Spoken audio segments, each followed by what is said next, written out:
জীৱনত সকলোৱে সাকসেসফুল হ'ব বিচাৰে কিন্তু সকলোৱে সাকসেসফুল হ'ব নোৱাৰে কাৰণ সাকসেসফুল হ'বলৈ যিখিনি কষ্ট কৰিব লাগে সেইখিনি কষ্ট সকলোৱে কৰিব নোৱাৰে জীৱনত সেইসকল মানুহে সফল হ'ব পাৰে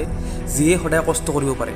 চাওক কষ্ট নকৰাকৈ ঘৰত বহি থাকিলে আমি কেতিয়াও সফল হ'ব নোৱাৰো এইটো আমি সকলোৱে জানো কিন্তু তথাপিও আমি কষ্ট কৰিবলৈ টান পাওঁ আমি ডাঙৰ ডাঙৰ সপোন দেখো যে ইটো কৰিম ইটো কৰিম কিন্তু যেতিয়া সময় আহে কষ্ট কৰাৰ তেতিয়া আমি কষ্ট কৰিব নোৱাৰো এইটোৱে মেইন কাৰণ যাৰ বাবে আমি জীৱনত সফল হ'ব নোৱাৰো আমি সপোন দেখো যে এইবাৰ ইউপিএসসি এপিএসসি ক্লিয়াৰ কৰিম কিন্তু তাৰ কাৰণে আমি যিমানখিনি কষ্ট কৰিব লাগে যিমানখিনি পঢ়িব লাগে আমি নপঢ়ো এনেকৈ আমি কেতিয়াও সফল হ'ব নোৱাৰো আৰু এটা কথা মনত ৰাখিব যিমান ডাঙৰ আপুনি সপোন দেখিব সিমানে বেছি কষ্ট কৰিব লাগিব কষ্টৰ অবিহনে আপুনি কেতিয়াও সফল হ'ব নোৱাৰে আজিৰ পৰা কষ্ট কৰিবলৈ আৰম্ভ কৰক আপুনি এদিন সফল হ'বই